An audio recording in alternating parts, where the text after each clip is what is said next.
सृजनशीलता और नवीनता। एक तेजस्वी मस्तिष्क इस धरती पर, धरती के नीचे या ऊपर आसमान में सबसे सशक्त संसाधन है। सृजनशीलता और नवीनता। मन की सुंदरता से सृजनशीलता। मन की सुंदरता से सृजनशीलता पैदा होती है।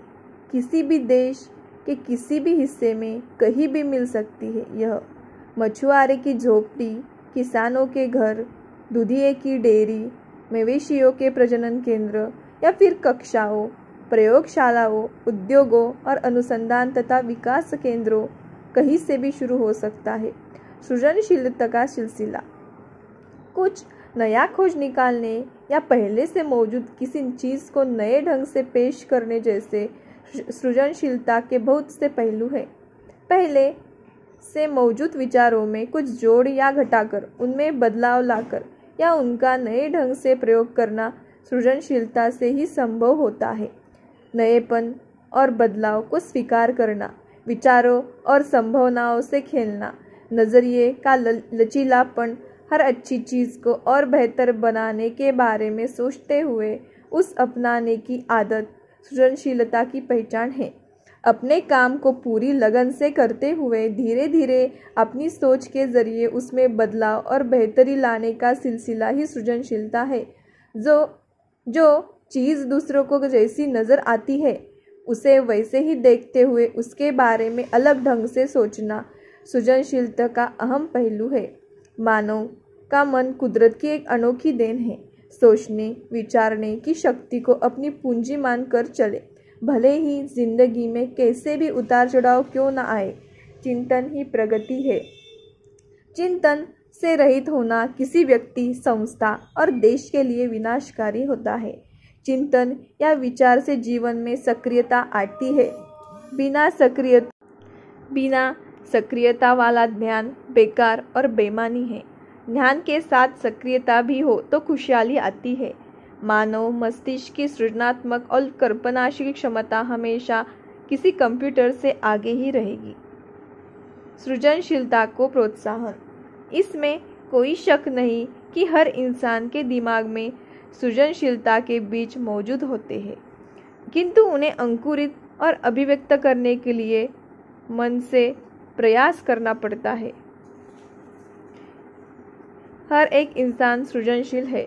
हर मन में जिज्ञासा होती है और हमें चाहिए कि जब कोई बच्चा प्रश्न करे तो हम उसकी जिज्ञासा को ज़रूर शांत करें। शिक्षक और माता पिता की यह बुनियादी जिम्मेदारी है। यदि बचपन में ही ऐसा किया जाए तो सृजनशीलता पोषित होगी और बच्चों का बौद्धिक विकास होगा।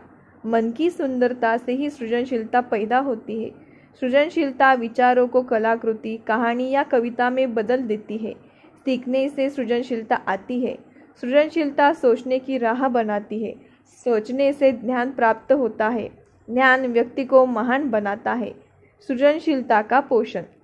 इस संबंध में केरल के सुदूर ग्रामीण क्षेत्र के लवलीजने नामक युवक का जिक्र करना उचित होगा। इस संबंध में केरल के सुदूर ग्रामीण क्षेत्र के लवलीजेन नामक युवक का जिक्र करना उचित होगा। वह विज्ञान का छात्र था और अपना ग्रेजुएशन पूरा नहीं कर सका। उसने मुझे पत्र लिखा कि उसने गणित की एक नई थ्योरी की खोज की है और वह मुझे मिलना चाहता है। मुझे पत्र के माध्यम से उसे लड़के की बातों में सच्चाई जान पड़ी।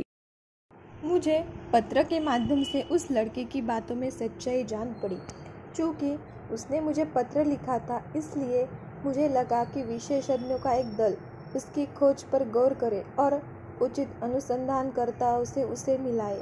इसलिए कुछ दिनों के लिए मैंने उसे दिल्ली बुलाया। सृजनशीलता है किसी भी चीज़ को अलग ढंग से देखना। उसके काम को देखकर मैं आश्चर्य से भर उठा। उसके निष्कर्ष रामानुजम की नंबर थ्योरी के समीकरण जैसे थे, किंतु रामानुजम के समीकरणों की उसे पहले से ही जानकारी नहीं थी। उसकी खोज रामानुजम की थ्योरी से तो मिलती जुलती थी, साथ ही उसने उसमें कुछ नई बातें भी जोड़ी थी। अतएव उसके निष्कर्ष में नयापन था। एक बड़ी सीमा तक गणित क्षेत्र में खोज प्रवृत्ति के मनोरम रहस्यों को देखने की इच्छा का परिणाम होती है। इस भावना से प्रेरित होकर प्राचीन काल से खगोलविद सितारों से भरे आकाश की घटनाओं में दिलचस्पी लेते रहे। प्रकृति की घटनाओं का जानने की आकांक्षा मनुष्य में जन्मजात होती है, भले ही वह गणितीय श्रृंखला या अनुक्रमों के रूप में अभिव्यक्त हो। यह उल्लेख काफ़ी दिलचस्प होगा कि लवलीजन इन दिनों पावर सीक्वेंस और सीरीज जैसे आकर्षक विषय में रमा हुआ है। मैंने महसूस किया कि उसे गणित की अच्छी शिक्षा और अच्छी शिक्षक की देखरेख की ज़रूरत है, जैसे प्रोफेसर हार्डी ने रामानुजम की देखरेख की थी। ऐसे उत्साही युवकों को हम कैसे प्रोत्साहित करें? क्या हमारे शिक्षक, समाज सेवक अथवा सामाजिक कार्यकर्ता ऐसी युवा प्रतिभाओं का पहचान कर उनके विकास में मदद कर सकते हैं? सृजनशीलता की कोई सीमा नहीं। मैं जाने माने राजनीतिक कार्टूनिस्ट श्री के शंकर की दूरदृष्टि की सराहना करता हूँ कि उन्होंने बच्चों में सृजनशीलता के विभिन्न पहलू से जुड़ी संभावनाओं को देखा। मन की सुंदरता से ही सृजनशीलता पैदा होती है।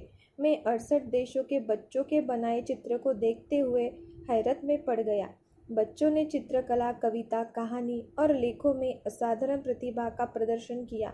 जहाँ बड़े होकर लोग देश, सीमा, जाति, धर्म और अमीर गरीब संबंधी बातें करने लगते हैं, वहीं इन बच्चों की रचनाओं में सीमा और संकीर्णता की कोई जगह नहीं। बच्चों का मन निर्मल होता है, जिसमें भेदभाव की गुंजाइश नहीं। दुनिया की इस नई पीढ़ी को देखकर वाकई उम्मीद जगती है और मेरा भरोसा बढ़ जाता है कि यह पृथ्वी उनके हाथों में सलामत रहेगी। जितने बच्चों की रचनाओं को देखने का मुझे मौका मिला, वे सभी मेरी स्मृति में वर्षों तक तरोताज़ा बने रहेंगे। यहाँ मैं इनमें से कुछ की चर्चा करना चाहता हूँ, जो सपने देखते हैं और उन्हें सच करने की हिम्मत रखते हैं। उन्हें दुनिया सम्मान और स्नेह देती है। जर्मन की एथिया न्यूम्स की पेंटिंग देखकर मुझे बेहद खुशी हुई। उसने ईस्टर के दिनों ग्रामीण अंचल के खुशनुमा दृश्यों को चित्रित किया है। उसने जो चटक रंग चुने, उन्हें देखकर मुझे समुद्र के किनारे बसे अपने गांव की याद आ गई, जहां मेरा बचपन बीता। भारत की 14 वर्षीय सुजाता चक्रवर्ती ने अपनी एक कहानी में मध्यम वर्गीय नैतिकता को पारिवारिक परिवेश में अभिव्यक्त किया है और यह भी दिखाया है कि चुनाव के दौरान वोट कैसे खरीदे जाते हैं। साफ है कि उसका युवा मन बदलाव चाहता है। 13 साल की आद्रा कृष्णा ने भी खूब दिमाग लगाया है और अपनी कल्पना को खुलकर उड़ने की छूट दी है। उसने यह कल्पना की है कि सन 3000 ईस्वी सन के आसपास पृथ्वी पर कैसा नज़ारा होगा। उसकी कल्पना के मुताबिक नागरिकों को मजबूरन मंगल ग्रह पर जाकर बसना पड़ेगा, जहाँ एक पूरी सभ्यता फल फूल रही होगी। इंसान की बनाई इस उन्नत सभ्यता पर एक विनाशकारी प्राकृतिक घटना का खतरा अचानक मंडराने लगता है। बृहस्पति की ओर से एक एस्टेरॉयड यानी क्षुद्र ग्रह से टक्कर का खतरा। तब मंगल के वैज्ञानिक अपनी ओर बढ़ रहे इस क्षुद्र ग्रह पर नाभिकीय हथियारों की बौछार करने का एक नायाब तरीका खोज निकालते हैं। इस बमबारी से वह क्षुद्र ग्रह नष्ट हो जाता है। इस तरह सन 3000 में प्रकृति के तांडव के बावजूद वैज्ञानिक सूझबूझ से मंगल की सभ्यता का कुछ नहीं बिगड़ता। कितनी बढ़िया वैज्ञानिक सोच है आद्रा कृष्णा की। रूस की 12 वर्षीय बच्ची अन्ना सिन्नोकावा की कविता नेवर थिंक ऑफ इलनेस यानी बीमारी का ख्याल न लाओ भी अद्भुत है। कोई भी महत्वपूर्ण काम करते समय मैं हमेशा मान बैठता था कि कोई ना कोई समस्या ज़रूर आएगी, लेकिन समस्याओं को हावी नहीं होने देना चाहिए। मेरी सलाह खास तौर से बच्चों के लिए यही है कि समस्याओं पर काबू पाकर सफल होना चाहिए। अन्ना सिन्नेकोवा की कविता में यही सोच प्रतिध्वनित हुई है। उसकी कविता में छिपे उत्साह बढ़ाने वाले इस संदेश और सलाह में बहुत दम है कि इंसान में स्वस्थ रहने के लिए किसी भी बीमारी का सामना करने की हिम्मत होनी चाहिए। दृढ़ संकल्प से पुरानी मान्यताओं को बदलकर आप हमेशा सफल हो सकते हैं। श्रीलंका की 10 वर्षीय सविद्या कुमारी प्रेम सुंदरा की कविता भी मुझे अच्छी लगी। उसने मछली पकड़ने के पेशे और मछुआरों की छवि की जैसी कल्पना की है। उससे इस बच्ची के देखने समझने की क्षमता का पता चलता है। कीनिया के 13 साल के एक बच्चे ने हवाई जहाज़ के अपने उस पहले सफ़र का अनुभव लिखा है जिसका अपहरण कर लिया गया। पूरी घटना की बच्चे के दिमाग पर काफ़ी गहरी छाप पड़ी। उसने अपने अनुभवों और भावों को बड़े प्रभावशाली शब्दों में व्यक्त किया है। सृजनशीलता जीवन की दिशा बदलती है। सृजनशीलता एक सहारे के जीवन की दिशा को मोड़ देने वाले कुछ महापुरुष का मैं यहाँ उल्लेख करना चाहूँगा। प्राकृतिक चयन सिद्धांत के प्रणेता चार्ल्स डार्विन ने मानव जाति के विकास के संबंध में हमें दूसरे ढंग से सोचने पर विवश किया। थॉमस अल्वा एडिसन ने विद्युत का आविष्कार किया। इससे विज्ञान और प्रौद्योगिकी के प्रत्येक क्षेत्र में क्रांति आई। महात्मा गांधी ने अहिंसा आंदोलन के माध्यम से दक्षिण अफ्रीका में नस्लीय भेदभाव के विरुद्ध और भारत में ब्रिटेन शासन के विरुद्ध जंग छेड़ी तथा देशों को आज़ादी दिलाई। 20वीं सदी के ये 3 महत्वपूर्ण घटनाएं सृजनशील मन की देन है। आसमान की ओर नज़र दौड़ाओ, पाओगे कि हम अकेले नहीं हैं। सारे ब्रह्मांड का हमेशा दोस्ताना है और जो सपने देखता है वह कुछ भी पा सकता है। जैसे चंद्रशेखर सुब्रमण्यम ने ब्लैक होल की खोज की और चंद्रशेखर द्वारा इजाद किए गए तरीके से आज हम यह पता लगा सकते हैं कि सूरज कब तक रोशनी बिखेरता रहेगा। इस तरह का काम सर सीवी रमन ने किया। उन्होंने समुद्र की ओर नज़र घुमाई और अपने मन में उठे सवाल पर गौर किया कि उसका रंग नीला क्यों है। वह इस सवाल का जवाब तलाशते हुए उस नतीजे पर पहुँचे जिसे विज्ञान की दुनिया ने रमन इफेक्ट के रूप में जाना। जैसे अल्बर्ट आइंस्टाइन ने दिमाग को उलझाने वाली ब्रह्मांड की खूबियों को देखते हुए उसकी फितरत के बारे में सवाल उठाए और उनके जवाब तलाशते हुए E=mc² वाला मशहूर समीकरण रच डाला। जब विद्वान वैज्ञानिकों ने इसे अपनाया तो हमें नाभिकीय शक्ति से बिजली हासिल हुई। इससे उलट यही समीकरण अगर दूसरे ढंग से इस्तेमाल किया जाता है तो भरी तबाही फैलाने वाले हथियार तैयार होते हैं। नई खोजों की प्रक्रिया के जरिए ही ज्ञान धन संपदा में रूपांतरित होता है। पुराने ज़माने में आमतौर पर महाखगोलशास्त्री टोलेमी के सिद्धांतों के आधार पर तमाम तारों और ग्रहों की चाल का हिसाब लगाया जाता था। तब माना जाता था कि पृथ्वी सपाट है। यह साबित करने में वैज्ञानिकों को कितनी मशक्कत करनी पड़ी कि पृथ्वी गोल है और सूरज के चक्कर लगाती है। 3 महान खगोलशास्त्रीय कोपरनिकस, गैलीलियो और केपलर ने खगोलशास्त्र को एक नई दिशा दी थी। पृथ्वी गोल है और सूरज के चक्कर लगाती है और खुद सूरज आकाशगंगा में एक अलग गोल रास्ते में घूम रहा है। यह जानकारी आज हमें कितनी मासूम लगती है, जबकि सच यह है कि आज के दौर की सारी वैज्ञानिक प्रगति पिछली सदियों के उन वैज्ञानिकों की खोजों की बदौलत ही संभव हुई है। सृजनशीलता असंभव को संभव बनाती है। पिछले 60 साल में विज्ञान और प्रौद्योगिकी में हमने देखा है कि जिसे असंभव माना जाता था वह घट गया और जिसे संभव समझते रहे वह अब तक नहीं हुआ, लेकिन वह होगा ज़रूर।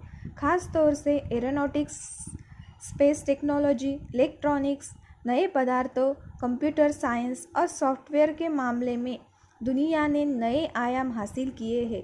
आने वाले दशकों में शायद हम ऐसी यूनिफाइड फील्ड थ्योरी तैयार होते देखें जिसमें गुरुत्वीय और विद्युत चुंबकीय शक्तियाँ और सामान्य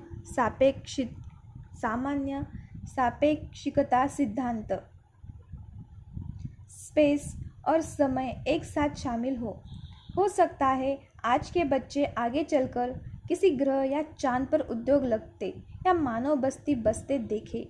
शायद दुनिया में कई बार इस्तेमाल होने लायक ऐसे लॉन्च व्हीकल सिस्टम यानी हाइपर प्लेन का दौर आ जाए जिनकी बिजली की ज़रूरत सौर ऊर्जा से पूरी हो, क्योंकि अगले 50 से 100 साल के अंदर जैव ईंधन यानी पेट्रोलियम और कोयले आधारित ईंधन की कमी हो जाएगी। यह सब सृजनशील सोच के जरिए ही मुमकिन है। देश के राजनीतिक और आर्थिक तंत्र में जान फूंकने में उसकी खोज प्रवृत्ति संजीवनी बूटी कम करती है। एरोडायनामिक्स के नियम के अनुसार भंवरे की बनावट ऐसी होती है कि उसके लिए उड़ना असंभव है, लेकिन उसका उड़ने का इरादा बड़ा पक्का होता है।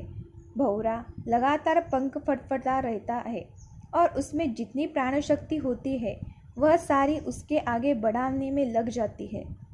बहुत तेजी से पंख फड़फड़ाने के कारण एक तरह का भंवर सा बन जाता है, जिसके खिंचाव की वजह से भंवरा उड़ने में सफल हो जाता है। इस तरह के पक्के इरादे के साथ कोशिश करने से आप वह सब करने में सफल हो सकते हैं जिसे असंभव माना जाता है। इतनी शक्ति होती है सृजनशीलता में। नई डिजिटल अर्थव्यवस्था में जो सूचना प्रसारित होती या फैलती है वह नई सोच का सृजन करती है और राष्ट्रीय संपदा में योगदान करती है।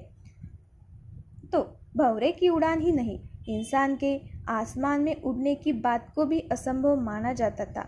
सन 1890 में लंदन की रॉयल सोसाइटी कम तत्कालीन अध्यक्ष और जाने माने वैज्ञानिक लॉर्ड केल्विन ने कहा कि हवा से भारी कोई भी चीज़ न खुद उड़ सकती है और न ही उसे उड़ाया जा सकता है।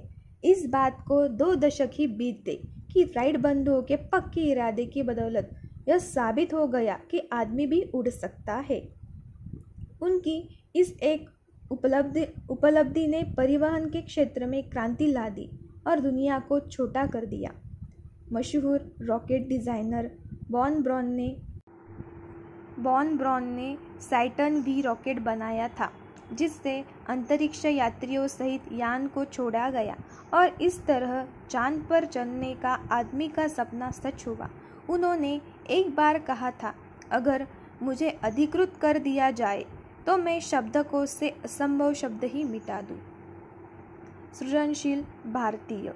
भारत में विकास के हर दौर में नए नए काम और सृजनशील चिंतन होते देखे गए हैं। 1960 के दशक में हम लोग सपने में भी नहीं सोच सकते थे कि नाभिकीय ऊर्जा से भी बिजली बनाई जा सकती है, या फिर नाभिकीय औषधि से थायराइड की बीमारियां और कैंसर का इलाज भी संभव हो सकेगा। लेकिन होमी बाबा की बदौलत नाभिकीय ऊर्जा से बनी बिजली तारों में दौड़ी। 1 दशक के अंदर नाभिकीय ऊर्जा से बनी बिजली का उत्पादन 20,000 मेगावाट से ज़्यादा हो जाएगा। 1980 के दशक में सूचना प्रौद्योगिकी की दृष्टि से भारत का कहीं स्थान नहीं था, लेकिन कुछ युवा इस क्षेत्र में आगे आए और भारत के नियम कानूनों के सिकुड़े से दायरे के बावजूद उन्होंने नए ढंग की सृजनशील सोच के काम लिया और संभव करके दिखाया कि किस तरह IT से जुड़ी सेवाओं के जरिए विदेशों से पैसा कमाया जा सकता है। आखिरकार सरकार को भी IT क्षेत्र में नई एवं लचीली नीति अपनानी पड़ी। अब हमारे युवा IT कारोबारी विदेशों को अपनी सेवाएं देकर $1,500 लाख कमा रहे हैं। इस तरह दवा कंपनियां भी भारत की अर्थव्यवस्था को मजबूत बना रही है। भावी विकास।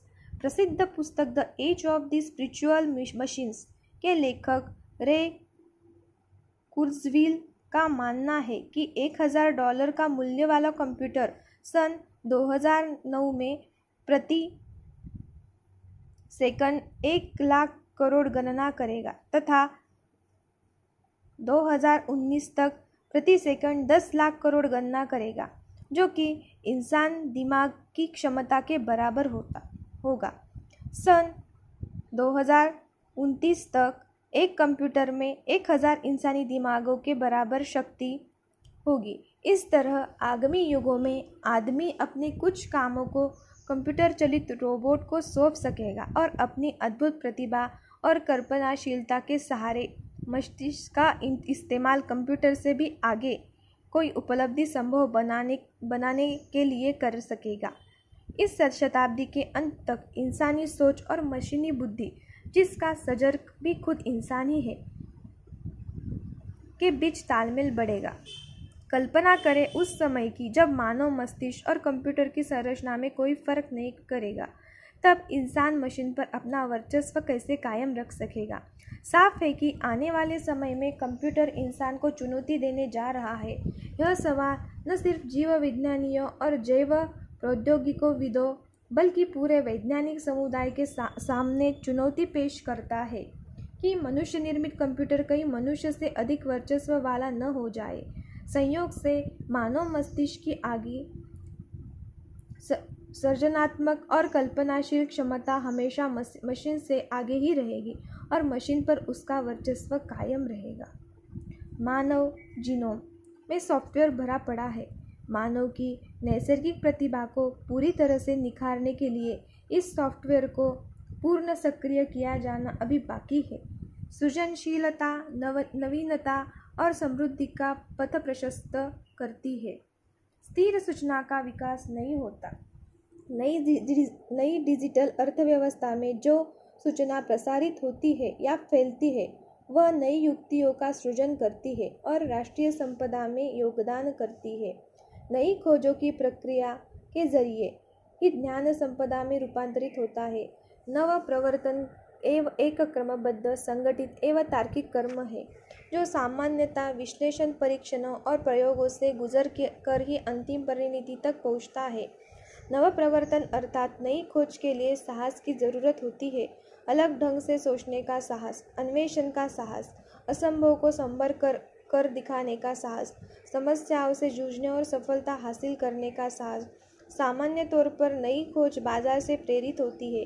प्रचलित प्रौद्योगिकों की जगह नई प्रौद्योगिकी अपनाकर या फिर किसी बहुत प्रभावी तरीके से मूल्य कम करके अथवा उत्पाद या पद्धति में सुधारों के जरिए नई खोज तक पहुंचा जा सकता है।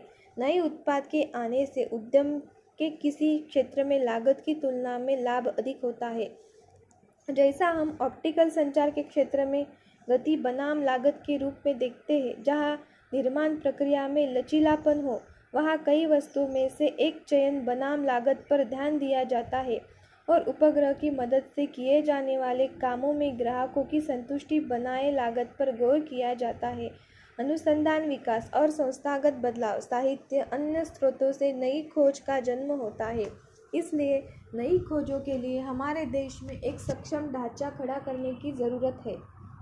ऐसे ढांचे के अंतर्गत एक दूसरे पर निर्भर रहने वाली संस्थाओं, यूनिवर्सिटीज़, कॉलेज, शोध संस्थान, टेक्नोलॉजी देने वाली कंपनी के बीच तालमेल बैठने वालों, विशेषज्ञ, तकनीकी सेवा या सलाह देने वाले और ग्राहकों के बीच निकट संबंध स्थापित करने वाले तंत्र विकसित होंगे, जिससे गुणवत्ता के साथ साथ उत्पादकता में भी बढ़ोतरी होगी।